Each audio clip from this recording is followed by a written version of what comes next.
in the holy hell? I don't believe this.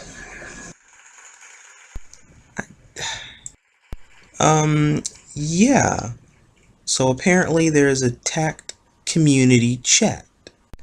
Originally the TACT chat on PS3, and then the TACT Council, and then the TACT chat with the Unknown Hope, which we still kept and we still use for the clan battles.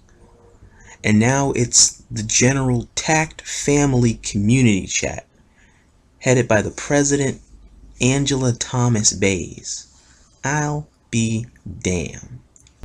Just when I thought I couldn't be surprised by what it is that TACT could do, I get surprised by the most unusually creative sense of communications in general between all of the TACT members that are active and all the members that are no longer active but are still associated with the group.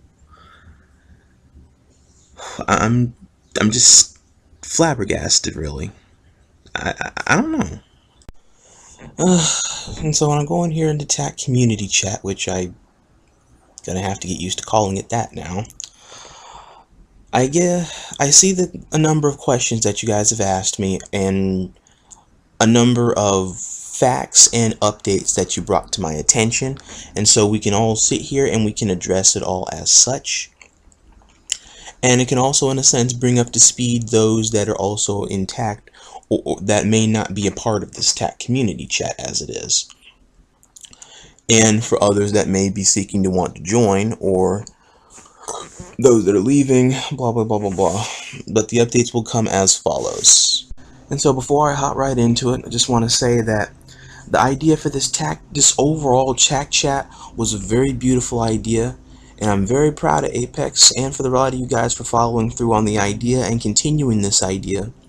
And just trying to keep in contact with each other as best as you can when you're in the online gaming world, enjoying new adventures all over the cosmos in whatever gaming experience you are taking part in. It's been really nice interacting with a lot of the older TACT members from a good ways back that I haven't heard from in a long period of time. It's glad to see that you guys are all doing well.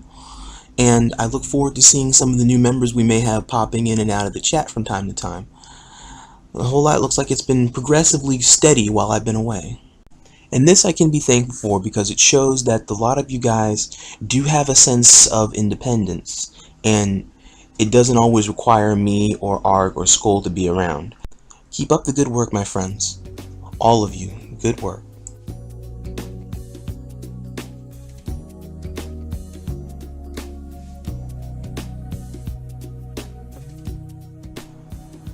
Alright, well, since I'm not really the one for formalities in such a case in giving updates to the guys and to you guys, I'm just going to hop right in the middle of it and just tell it all like it is based off of what it is that you had requested to know and what it is that I will tell you as we're going along. And so your first thing here, you're wondering how it is the whole battle with Straxus went. It was a live one-on-one session that I had on For Honor a good few weeks back or so, I think. It was a pretty good match. It was good catching up with Luke. It's been a while. He's been working. I've been working. I've been here and there with family. A lot of tragic stuff going on there. Blah, blah, blah, blah, blah. Sat, had a good time for a game before he went and head off for the night. Because for me it was, I think, 2 or 3 p.m. in the afternoon. I can't remember. It was on a weekend, and for him it was easily like 6 or 7 o'clock at night, and so it would be his last battle for the night, and then he'd call it there and probably head off to go watch some Hulu or something. That battle turned out not how I expected, but expected. I figured I'd most likely lose because he does play For Honor sometimes, but I didn't realize he was that good at playing For Honor. Because when I was first playing the game, when I first did my stream with Killer and Megadeth, I was doing pretty darn good. And then after Apollyon and the whole final battle there, and then doing multiplayer with Domination with the guys and with Shark Boy, I just dropped the game altogether, I went back to Rainbow Six Siege, and then I got into Ghost Recon Wildlands, and then a lot of my time has just been spent invested in Ghost Recon Wildlands. I didn't really think too much about going back to For Honor until Straxus brought it up one time when I was in the middle of my documentations back on WFC on PS3. And so I was like, sure. I mean, I know you don't do the I know he doesn't do the Transformer games as much anymore, and he wants to take a look into other interests whenever it is he's online when he gets off of work. So, yeah, I'm all down for doing For Honor. But that's one of the few games we have in common on PS4 that we can go into, aside from, I guess, maybe Destiny and probably Diablo. Let's see here. Another concern you guys in the TACT community brought up was the availability of clan battles and members in the group, or in our group, for clan battles, and when it is that we can have them, because they're really fun. Well, the first thing I want to address out of that is that I am glad that you guys do think that clan battles are fun, or that they're really engaging. I'm really glad, I'm happy about that, because those are things that are very different than the norm. They're difficult to set up nowadays as opposed to when we were doing this at the beginning of this year or last year, because a lot more people are being busy with things in real life. And the premise of a clan battle is a good, time-honored combat, a regulated combat with a group of people from your normal playing group. It's a good sense of teamwork, it's a good show of feat, skill, awareness, use of the environment, you name it. Everything in order to try and win the match through logical and respected means. Most of the people in TACT haven't really gotten that accustomed to clan battles at first, but after a while I guess it grew to be somewhat of an accustomed taste. And so if a lot of you guys did get a hold of it, and you guys do want to take part in a clan battle, that's a very unusual end result that I was not expecting.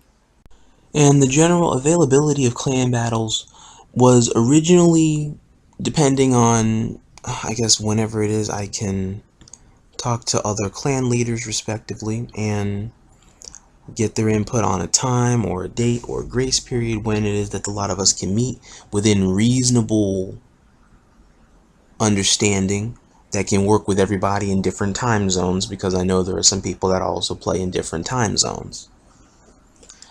But that had changed at the beginning of April, I believe. The beginning of April, I decided to leave the clan battling scene altogether. I still want you guys, TACT, and the TACT players, to all still continue doing the clan battles as you originally had wanted, with the focus for me changing to IRL concern vastly and strongly, and my gameplay interest shifting to Destiny, so that way I can finish my Destiny playlist in time to meet my own deadline. That way I can cut Destiny off of my registration, leave the Destiny community. Everything I have about Destiny is gone, except for the memories. I needed all this to be done in an allotted time, and no less, no later. This means that I had to cut something out, and what I chose to cut out was playing Transformers as strongly. We've had enough TACT practice and TACT training drills that I laid out, all the strategies that I've ever used in all of our clan battles, and the strategies that I have laid out on file for you guys to utilize, and all the TACT training tips. You guys have all the tools at your disposal that I've given you in order to vastly succeed in your own rights as a team. And I feel, well, at that time, I felt that you guys can participate in clan battles without me having to be there. And I have full faith in a lot of you that you guys can succeed in winning without me being there. And even as I slowly begin to come back to the whole clan battling scene and starting in the arrangements of getting our clan battling stuff back together, I still wholeheartedly believe this, because the tips are still be there, and I will still continue to add to them as we have newer members come and go. And there have been a couple of examples so far that have already happened with the Major League Gaming clan that we've seen on PS3, and with the CAP, or the Cyber Symphonic Plague. That name with the cat people. When you guys managing to take them on in pub and then tying with them 2 or 3 times, or goes back and forth. That's good, and that's a good display of teamwork and commanding sense of awareness of where they are, where you are, where your friends are and your allies, and where to be in the environment in order to make your next play. Now, if there are any concerns regarding the other clans that are available at this time in the community in order to fight that may be on our level, then I can elucidate some. Because I can understand if you guys want to hesitate from most clan battles because of the sheer force or the sense of superiority or the illusionary sense of superiority from specific clans that are gaming clans and groups of players that are together. Because the old sense seems to be like a whole bunch of older players or players that have played the game a lot. They all almost always are together, and no matter how much they seem to split up, they always go back together, which generally make overpower clans. And so you could walk into any situation and easily dominate because you have all your friends that are all there together, and all of them are excessively skilled players going up against other players that are not as excessively skilled, or that may only have 1 or possibly 2 highly skilled players on their team, as opposed to the entire roster being excessively skilled. So it's needlessly overpowered, but it's the reality of the situation as it is right now with the gaming clans that are active, or that have been active in the past. Like, like a couple of examples, I guess, would be like EL or TFL or, I guess, ACW at the moment. But however, it is not to stop you or deter you from the amount of success and hard work that you guys are working on. And I can see all of you guys working on it all the time. And I appreciate that and trying to make sure in keeping TACT strong. And while TACT has lost a good deal of strength from 2016 to the now, it has not completely faltered to the wayside. You guys are keeping it going strong. And me, Moon, AK, the rest of us are all right behind you. What experienced players we have, they already know what to do, how to do it, and when. All I have to do is just specify. But for the newer players, I specify what to do, when to do, or how to do it in order to guide you into the correct situation. That way, eventually, you can start to slowly assess the situation for yourself, and then you can make your own decision based off of what has happened and what's most likely going to happen next. Instructing you on what's happening, this way, very slowly you know what will happen.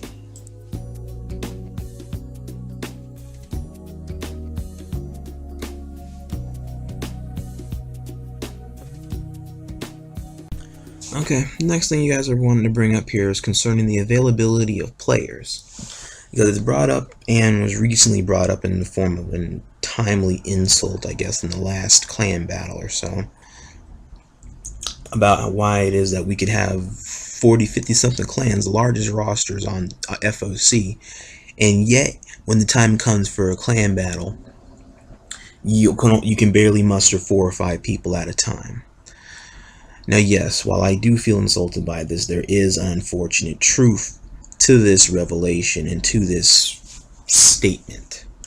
Because the more I keep trying to entice the offer of doing more clan battles or wanting you guys to do more for yourselves, when the time does come for when clan battles do come up, this seems to be more and more of a problem that does piss me off sometimes. Because I do hop back and forth between all of my accounts, or all 4 of my accounts now, between the RedPrimus 8 account, the RedPrimus Prime 86 account, the TACT Rhinox account, and the TACT Nexus Primus account, in order to send out all the updates respectively, in order to see if you guys want to join in, or if you guys want to join in on the practice. But I don't hear back from a lot of you guys.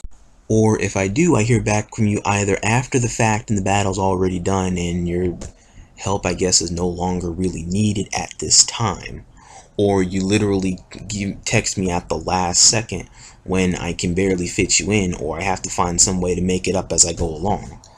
I can do that, but at the same time it causes the whole outline of the match on our end to be highly stressful all of a sudden, or at least it does to me. I do my best in order to try and keep a cool head, that way it doesn't show with a lot of the rest of you guys whenever I'm playing alongside you.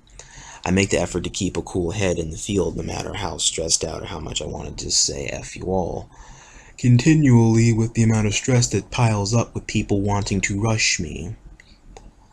But I digress from my normal statement here. The point is that the availability of people for TACT is always shifting, and when it shifts, it usually doesn't shift in the right sense right away. So there's a whole amount of drama or backwards thinking that comes into play that must be worked around or tweaked in order to have the correct result ensue. An obstacle that's no longer a factor is TACT members that have played for us, or formerly having played for us, that were afraid or a little dubious about fighting stronger players or stronger clans than ours. And we've gotten past that hurdle, which I'm very thankful for. Because in case you haven't noticed, as we are right now, the majority, if not all, the other clans are technically stronger than us right now. So this really is neither here nor there. The only gray areas in this where we may have a hand up or a leg up on them would be either Pride of Festoon or Lightning Strike Coalition. But again, this is neither here nor there. Now, returning back to my point here, the availability of players for TACT, it shifts a lot. And as it shifts, players are always shifting. It's like an open door policy, which I initially made for players to take advantage of, or to feel as if they can use at their free will or at their discretion. Because I don't want to make it feel like you guys have to stay here in order to play for me or play for TACT. I don't want it to feel like that, because it makes you feel like you're trapped. Like I'm not giving you an opportunity to do better than what it is you're already doing now. It's like look at it from this perspective. Most other clans have a standard by which they go on by, in a sense, where they don't really let newer players join in unless newer players happen to be decent or really good at whatever it is they're doing, with the exception of older players that are already really good at what they're doing, rather blasely or bluntly, passively, that will automatically just be picked over you because you're not there yet, or they don't think you're there yet. You're just seen as a novice or a noob, when in much cases that has been proven otherwise. But whether or not they choose to regard it or disregard it, I don't know. But apparently they choose not to care, or they choose not to acknowledge said differing points or situations where this was proven otherwise as a fact. So you can only do your best, and if your best is seen as your worst to them, then forget them and forget their opinion, and you move on to the next opportunity. Now, where TACT comes into play in this is the general outline still enforced by me, Arg, and Skull about having the open door policy as long as you didn't bring drama in, is that we leave it open to any type of player to try and join us. TACT is a mix of experienced or veteran players and novice or inexperienced players that are learning as they go along, and I usually try to keep a tight mix or a decent mix-up of the two when we're going along. That way the newer players are learning from the older players, and the older players can learn some really interesting little tidbits about just passively BSing a situation and surprisingly doing really well in it, like a really interesting noob moment. Now, going back to what I had previously stated in the earlier segment piece about older players usually flocking together and making overpowered clans, this also plays into the outline here. That's the setback and the drawback for our clan, or for other clans out there that don't have overpowered players, or don't always have access to the pool of players that they would like to have in their group that may be decently skilled or overpowered or decently powered or versatile in their own rights. Now, granted, TACT would like to win more clan battles, then what it is that we're losing, regardless of the 1 or 2 or 3 or 4 controversial wins or controversial matches that have happened that I can't show, or that question specific things, or that just taint the like or dislike of clan battling. I work with what it is that's given to me, and these are the facts that have been given to me that I have to work with in order to try and make the most of what we have. And so, this is what we have to work with. A lot of our older players don't play as much anymore, or due to a lot of the dramatic matches that we've had in past situations that will be remained unnamed, a lot of them have lost interest completely in wanting to play FOC or play Transformers anymore, and so they moved on to other games or other interests. However, they still want to be associated with the clan because we are really good atmospheric people that they enjoy talking with and interacting with. And who am I to rob them of a situation where, okay, if you don't play for us anymore, or if you don't want to play TF anymore, then I'll kick you out. Why would I want to do that? That's really disrespectful, and it's just being really cold and callous about a really simple situation with a simple solution. And in a sense, the TACT community chat is one answer to that solution. That way you can still keep talking with the rest of us and even playing alongside us with the rest of us. You just don't have to necessarily play the same game or be a part of the clan battling activity or the clan battling scene anymore. And that's all well and fine. I'm not going to be the one to take that away from you, nor should I be, nor should anybody. And so even though you don't play for us in clan battles anymore, I don't have to take you off the roster because it's just nonsensical. Just because you don't play in clan battles, but you still chose to be a part of the clan. Second point is that while I make the effort to recruit newer players or recruit skilled players that I might see every now and again on PS3 and maybe 1 or 2 on PS4, say, hey, if you're interested, you want to try and hit up and maybe joining TACT or just maybe playing for the clan battles. But I try to be sensible about who it is I want to ask and when, because I know who it is I play well with, or who it is I interact with well enough that, okay, I could probably see myself playing in a good clan battle or two with them, and it would be unstressful, and it would be very smoothly done. I leave the message, or I let them think about it for a bit, because I don't want to force the idea on you, like, hey, I'm forcing you to join, or I'm forcing you to do this or do that. No. I let the idea sit, and then you can join of your own free will, or leave of your own free will, or however the situation may be, as it does differ. A lot of the time nowadays I've been getting mostly the cold shoulder about it, as my proposal is disregarded or ignored completely, and they just go and join other clans along with their friends, and it leads into the whole overpowered bullshit as I had already previously aforementioned, and so I don't need to repeat myself. There are still some people here and there that do look into the offer, or they do consider my proposal, and I do appreciate that, because at least you took the time to tell me ahead of time, or to tell me, hey, I'm interested. I mean, don't leave me hanging on purpose because you don't know any better or you weren't thinking. I mean, don't leave me hanging. Let me know something, even if it's not much. And so, with little faith here and there, with trying to leave my messages with experienced players that I did want to play for TACT, or I would have liked to see on the TACT roster, even if it's for a very small amount of time. That way I could hit up a couple of tough clan battles while I have them on the roster, and see if we can make some history going on. That way it can make our matches more smoothly done, and a lot less hectic. That never happened. And so, since it would seem likely that I would be fed more and more novices or inexperienced players, I decided to make the most of this and see if I can try and make a whole new generation of strong players myself.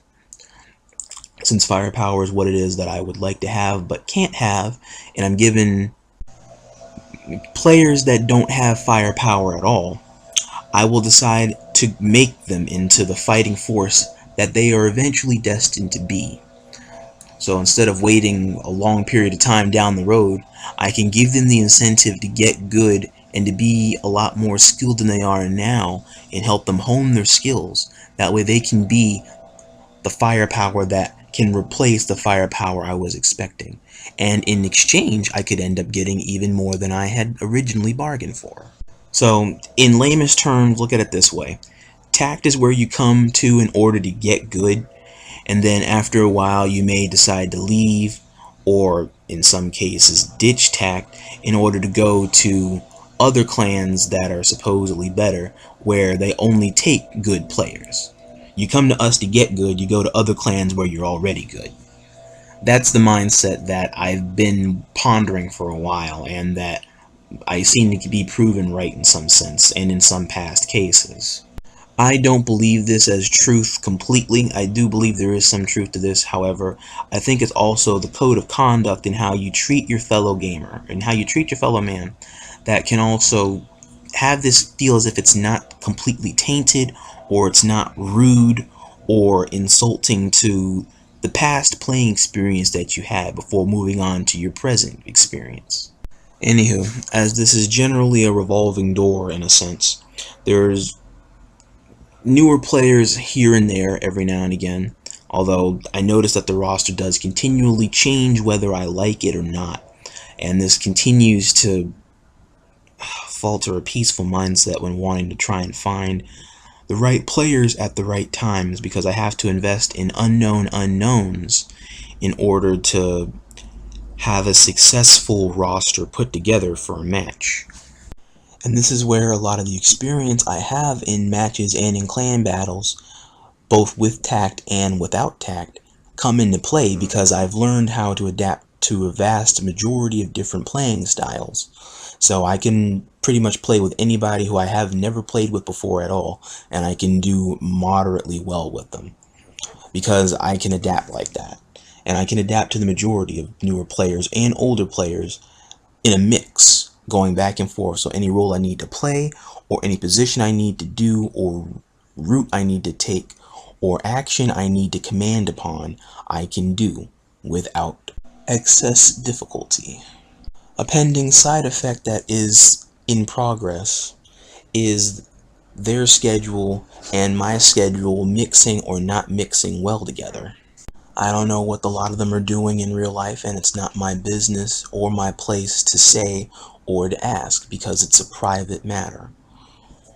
It's not my business to know unless they choose to share it, which they are not obligated to. With whom there is available to work with, I try to have practice with them in different platforms between escalation, or public match, or private match, or public matches doing specific sets or using just specific weapons, or private matches using just specific sets or specific weapons, or spending a whole match going as just one specific character class so you can get a feel for it. This way it allows them to go beyond the normal boundaries of what they're comfortable with and experiment and try new things. That way they don't feel shackled to one thing that they're good with. This way they can potentially be good with many things, or with at least more than one thing, at least one other thing. That way, okay, you have one or two options that you have to work with, so you're not dependent on just one thing or in one area, and I have to spend an entire time working with you with this one area that you have to work with in your own right, as opposed to everybody else with the vast other options and pools of tactics and pools of setups and tips that they can use to give you, but it will be of no use since you're not there in order to use those things. And it's my job in order to try to help you get there, and then it's your job in order to help you get beyond that point. This is the outline that I put in place when taking newer players, in order to help them try and improve upon what their faults are, or what they feel it might be, and in a sense getting used to and interacting with the players from our group that you see in pub all the time that can also help you improve in this way. This is what it is that I have to work with, and this is the best of what it is I have to work with. If other people have a problem with it or continue to have a problem with it, hey, that's on you. It's not your problem to deal with it. It's my responsibility to deal with it. Not your place to say. You have it easier than I do because your group probably is already set to go with a whole bunch of players that have a decent idea about what they're doing. Not all of my players do. and so I have to take the initiative in order to make sure that they understand. And if you still have a problem at that point, then get off my back. Make it easier for me, or get off my back altogether about it, and we drop the topic. Whoever is here is here. If they are available, then they will show up. If they are unavailable, then I have to improvise, or I have to be met halfway on something. That's all there is to it. It's a very simplistic resolution. Understanding that the policy outline is in place about the open door policy for TACT, there have been a few success cases where this was very successful in having someone who was an inexperienced player or that didn't have the spotlight on them given that chance to shine, and they managed to take the whole 9 yards with it, and I couldn't be more proud.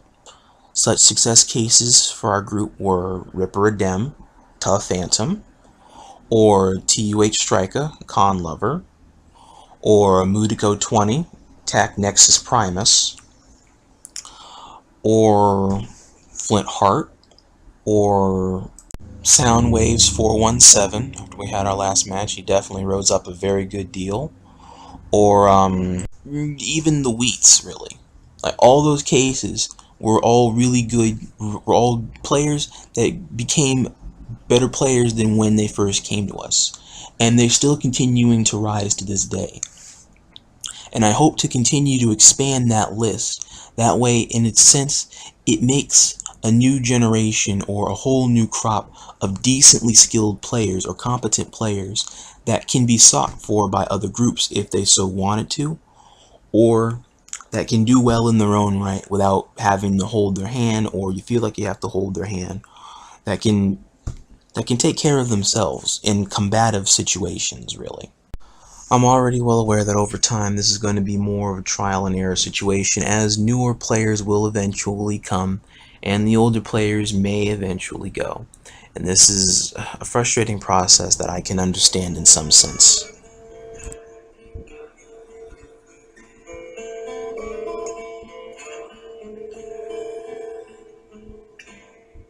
And the focus now just turns to whatever it is we can and cannot complete.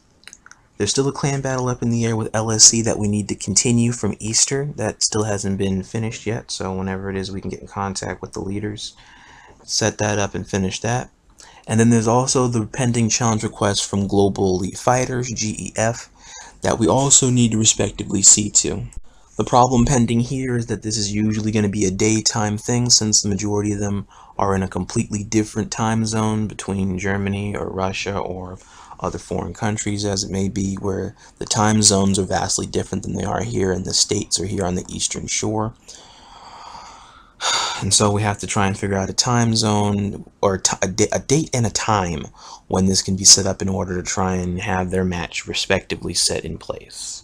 TFL's pending rematch request, as when had wanted, will also be able to be met eventually at a time later on down the road. Once again, a set time and a date is in place. And then from there, barring Lethal's already pending rematch request already in effect, and working on that between this month, that should pretty much cover the lot of it. And hopefully this does answer the lot of you guys' questions that you may have been wanting to ask or have wondered about. So I wanted to try and make sure I could keep the slate clean and go straight across the board with all pending topics that you may have had questions about that I saw in the community chat post. All in all, keep up the good work. The TACT chat here is going to allow us to go a long way in keeping formal communications with everybody intact. And if you guys need me, you all know where to find me. Good work, TACT. It's all you now.